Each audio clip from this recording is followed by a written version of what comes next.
Allô? OK, ça marche. Bonsoir. Ça va bien? Amen. Amen. Pour commencer, j'aimerais qu'on aille dans le livre de Jean, chapitre 6.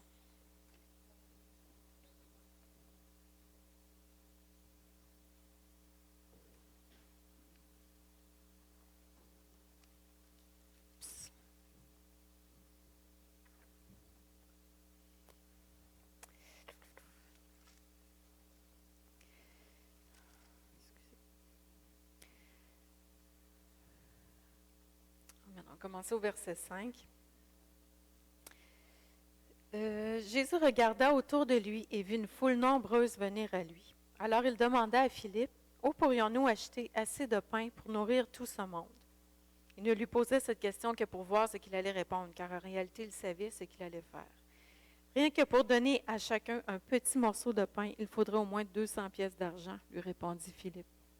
Un autre disciple, André, frère de Simon-Pierre, lui dit, il y a ici un jeune garçon qui a 5 pains d'orge et 2 poissons. Mais qu'est-ce que cela pour tant de monde? Dites-leur à tous de s'asseoir, leur ordonna Jésus. L'herbe était abondante à cet endroit et la foule s'installa donc par terre. Il y avait là environ 5000 hommes. Jésus prit alors les pains, remercia Dieu, puis les fit distribuer à ceux qui avaient pris place sur l'herbe. Il leur donna aussi autant de poissons qu'ils en désiraient. Quand ils eurent tous mangé à leur faim, Jésus dit à ses disciples, ramassez les morceaux qui restent pour que rien ne soit gaspillé. Ils les ramassèrent donc et remplirent 12 paniers avec ce qui restait des 5 pains d'orge qu'on avait mangés. Amen. La phrase là-dedans qui a inspiré mon message, c'est au verset 9. Ça dit, mais qu'est-ce que cela pour tant de monde? Puis je ne sais pas s'il y en a qui sont comme moi, mais des fois on se sent comme ça. Hein? On voit les besoins, on veut faire quelque chose pour le Seigneur, puis on regarde ce qu'on a à offrir, puis on se dit, mais c'est rien, c'est pas suffisant. On a l'impression qu'on n'a pas ce qu'il faut, puis que ça ne suffira pas. Mais la bonne nouvelle, c'est quand on donne ça au Seigneur, bien lui, il peut faire des grandes choses avec ça. C'est un peu là-dessus que mon message va tourner. J'aimerais qu'on aille dans 1 Samuel, chapitre 17.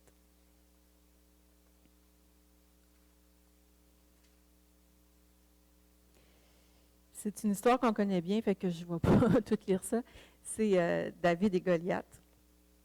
Fait qu'on connaît l'histoire. Hein? David, il arrive au combat pour... lui, il va juste prendre des nouvelles de ses frères, mais quand il arrive, il voit le géant Goliath qui met au défi l'armée d'Israël. Puis, il est surpris de voir que personne ne fait rien. Personne veut se porter volontaire. Puis, il dit, ben moi, je vais y aller, tu sais. Puis, il y a personne qui croit trop en lui, mais il y va, lui. Puis, au verset 41, on va lire ce que Goliath lui dit. Celui-ci, Goliath, précédé de son porte-bouclier, s'avance vers David. Il l'examina et lorsqu'il vit devant lui un jeune homme, roux et de belle figure, il le regarda avec mépris et lança « Est-ce que tu me prends pour un chien pour venir contre moi avec un bâton? » Puis il le maudit par ses dieux. « Approche un peu, ajouta-t-il, pour que je donne ta chair à manger aux oiseaux du ciel et aux bêtes des champs. » Je pense que l'ennemi, il fait ça avec nous autres aussi. Hein? Dans le fond, Goliath, qu'est-ce qu'il dit? C'est « t'as pas ce qu'il faut, t'es pas à la hauteur. » Puis souvent, l'ennemi, il vient, puis c'est ça qu'il nous dit dans l'oreille. T'es pas à la hauteur, t'as pas ce qu'il faut. Puis c'est facile de croire, de croire cette parole-là. Hein? Dans le fond, qu'est-ce que Goliath essaie de faire ici? Il essaie de lui faire perdre son courage. Puis l'ennemi, dans le fond, c'est ce qu'il veut aussi. S'il peut nous tenir dans la crainte, puis qu'il peut nous tenir dans l'inaction, bien, il est bien content. Mais David ne s'est pas laissé intimider. Mais pourtant, si on regarde avec des yeux humains, Goliath, il n'avait pas tort. David, s'il avait regardé autour de lui, il pouvait voir des milliers de soldats qui avaient des armures. Ça dit que David n'était même pas capable de marcher avec une armure, il n'était pas assez fort. Mais tous les soldats, ils ont des armures, ils ont des armes, ils ont de l'expérience au combat, puis pourtant, il n'y en a aucun qui a osé y aller. David, s'il avait eu de la sagesse, il aurait dit, ben peut-être je serais mieux de pas y aller moi aussi. Mais pourtant, il est allé. Pourquoi David y est allé? David, ça dit que c'était l'homme selon le cœur de Dieu. Hein? Je pense que c'était un homme qui passait beaucoup de temps dans la présence de Dieu. J'aimerais qu'on lise le psaume 139.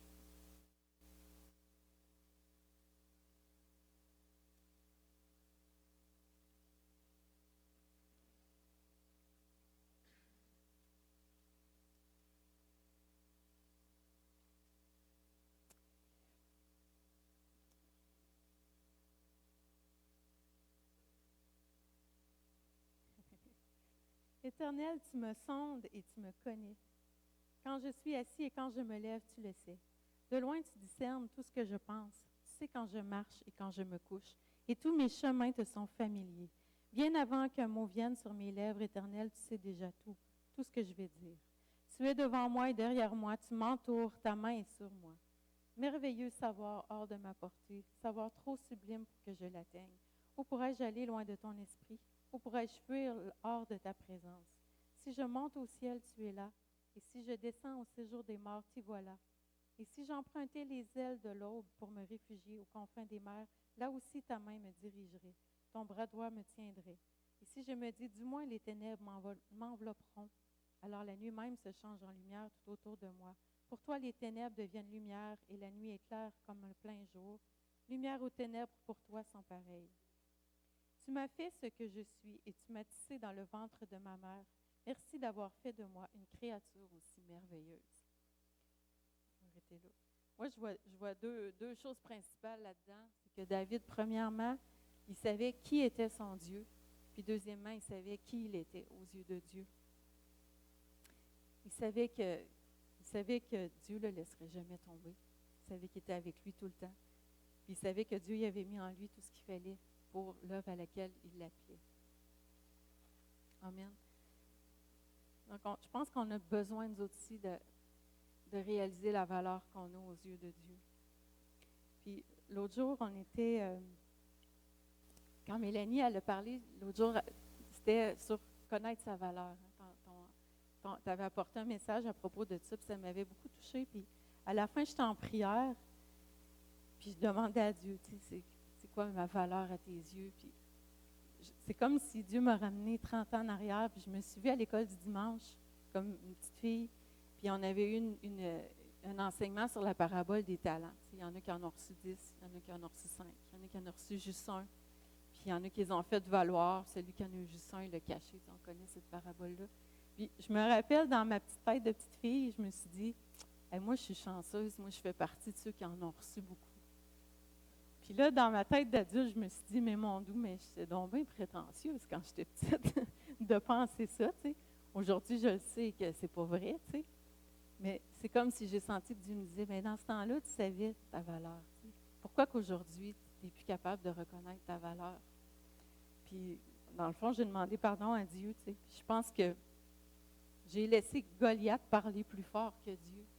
Puis on a besoin d'être tellement proche de Dieu que la voix de Dieu est plus forte que la voix de l'ennemi, puis même plus forte que nous autres, qu'est-ce qu'on pense. Parce que souvent, on est dur avec nous-mêmes, on a besoin d'écouter sa voix.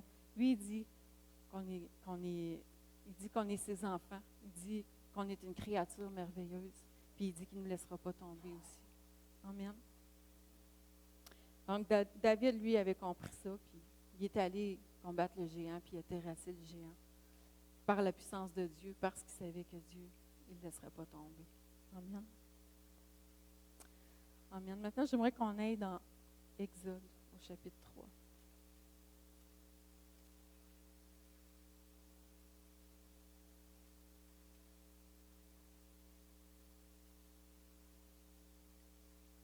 Amen. Donc, c'est le buisson ardent, puis encore là, je ne vais pas lire tout, mais je vais lire certains versets. En commençant chapitre 3 au verset 2.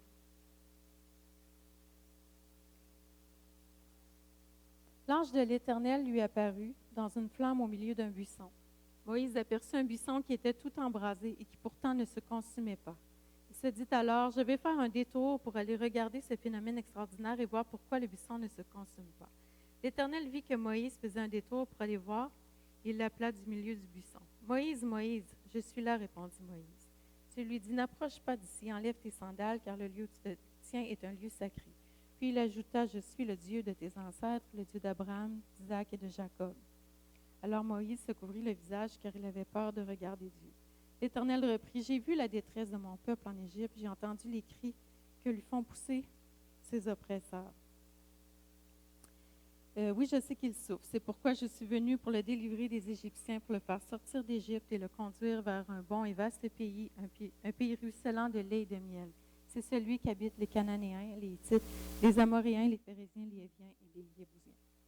À présent, les cris des Israélites sont parvenus jusqu'à moi, et j'ai vu à quel point les Égyptiens les oppriment. Va donc maintenant, je t'envoie vers le Pharaon, que tu fasses sortir d'Égypte les Israélites, mon peuple. » Moïse dit à Dieu, « Qui suis-je, moi, pour aller trouver le Pharaon et pour faire sortir les Israélites d'Égypte? » « Je serai avec toi, lui répondit Dieu, et voici le signe auquel on reconnaîtra que c'est moi qui t'ai envoyé. Quand tu aurais fait sortir le peuple hors d'Égypte, vous m'adorerez sur cette montagne-ci. » Et on va aller au chapitre 4.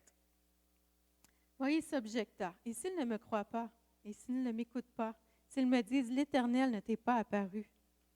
Qu'as-tu dans ta main? Demanda l'Éternel. Un bâton. Jette-le par terre. Moïse jeta le bâton par terre et celui-ci se transforma en serpent. Moïse s'enfuit devant lui, mais l'Éternel lui dit, tends la main et attrape-le par la queue. Moïse s'avança la main et saisit le serpent qui redevint un bâton dans sa main. Verset 10.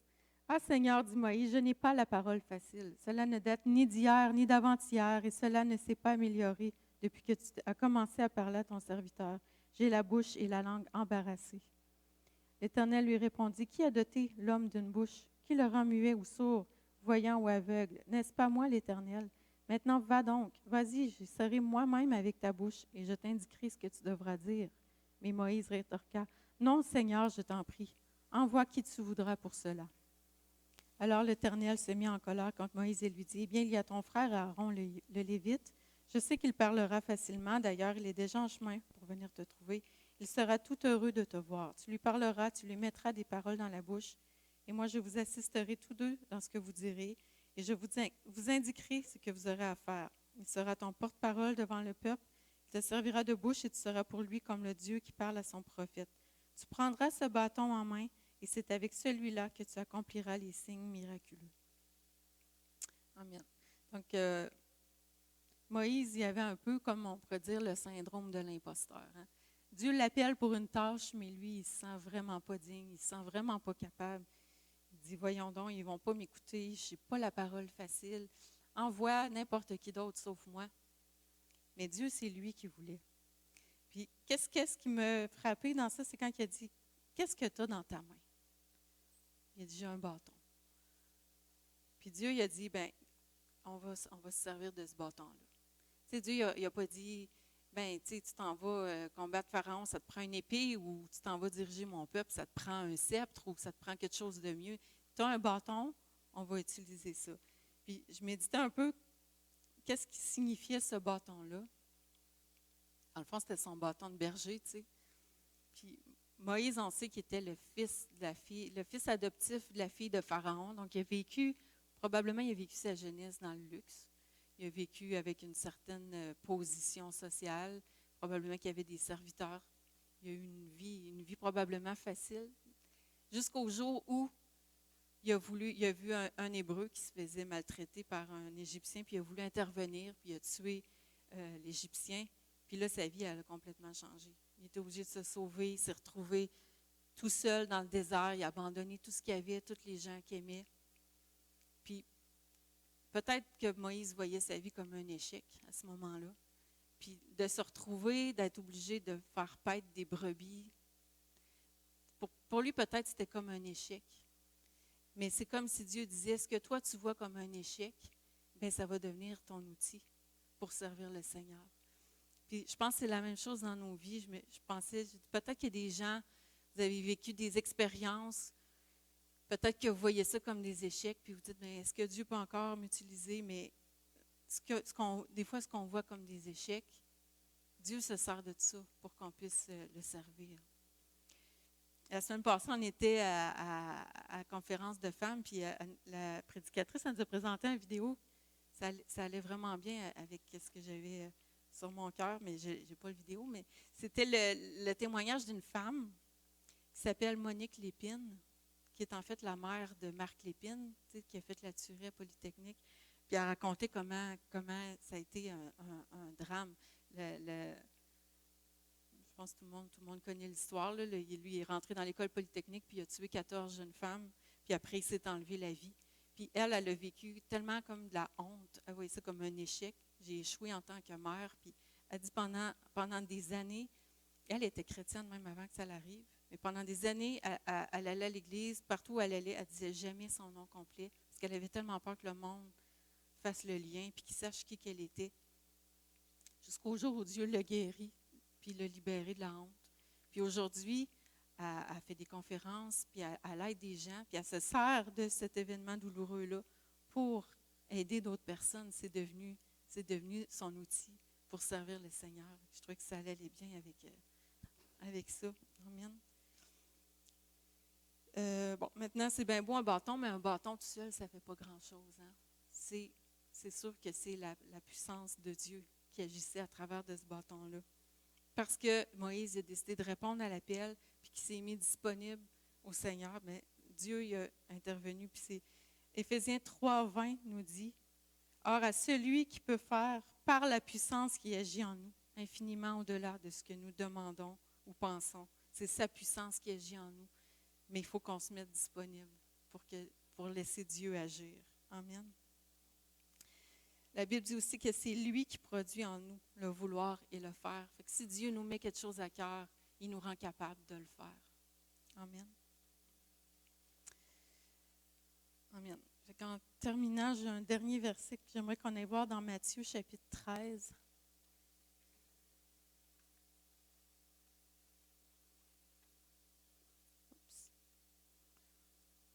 Au verset 31.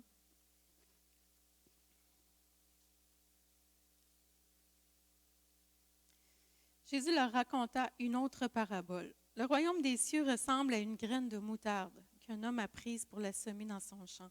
C'est la plus petite de toutes les semences. Mais quand elle a poussé, elle dépasse les autres plantes du potager et devient un arbuste, si bien que les oiseaux du ciel viennent nicher dans ses branches. Ça ne prend pas grand-chose, hein? Une petite graine de moutarde, c'est rien, c'est insignifiant. Mais quand Dieu la fait pousser, ça devient quelque chose de grand et d'utile dans son royaume. Amen. Donc ce soir, je voulais juste vous encourager de ne pas mépriser vos dons et vos talents, mais d'emmener vos petits pains et vos petits poissons dans les mains du Seigneur, puis c'est lui qui fait le reste. Amen. Amen.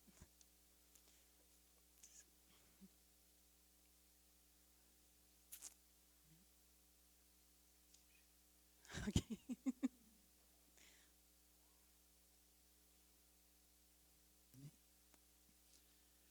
On n'est pas beaucoup ce soir, mais ça pourrait paraître comme disait Geneviève, insignifiant, tout petit, pas gros, comme des petits pains, des poissons, mais entre les mains du Seigneur.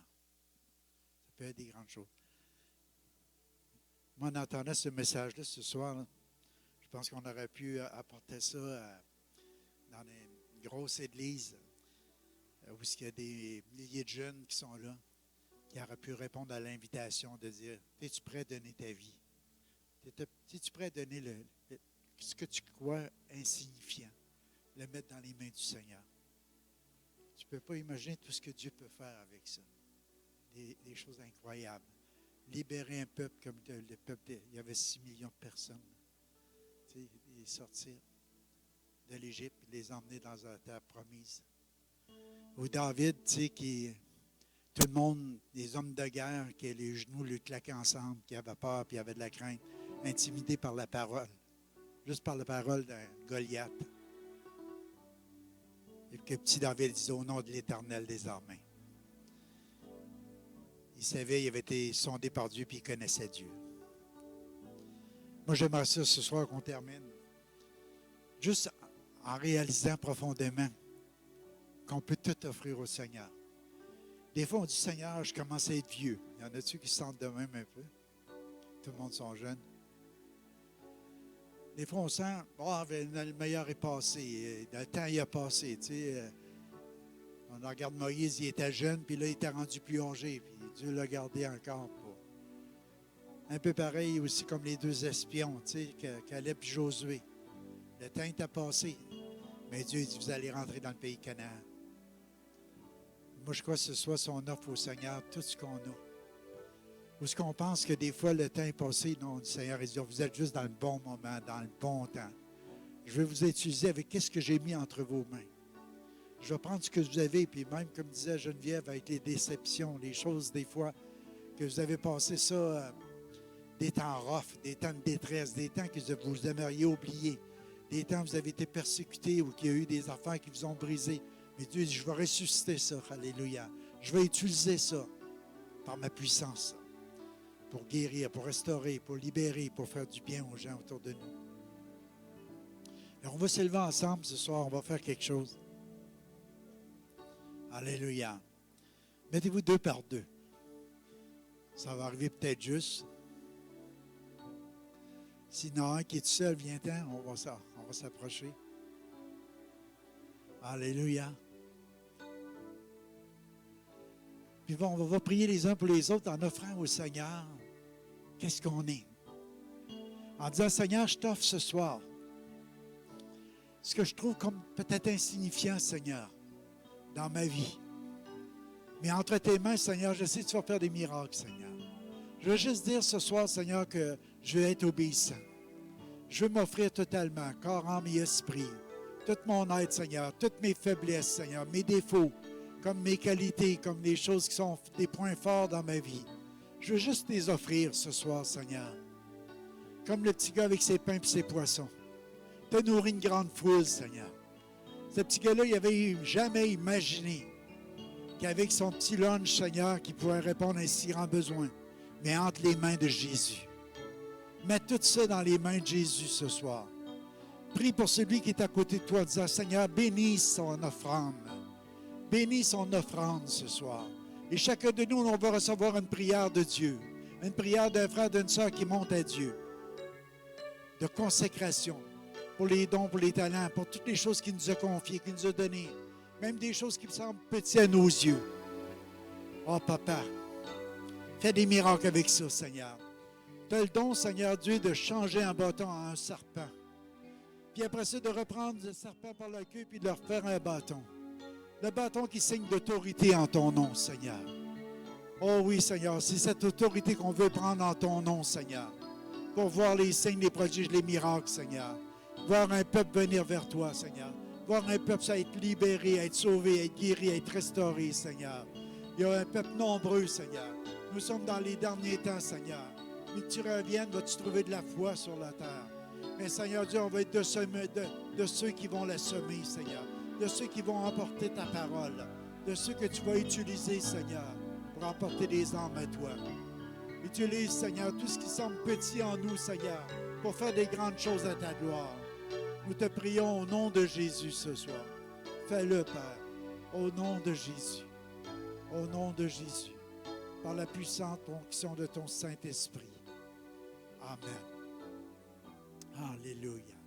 Merci, Papa. Merci, Papa. Bénis mes frères, mes sœurs. Merci ce soir, Seigneur, pour le privilège qu'on avait d'être ici, comme disait Paul, Seigneur. C'est un privilège, Seigneur, qu'on a, Seigneur.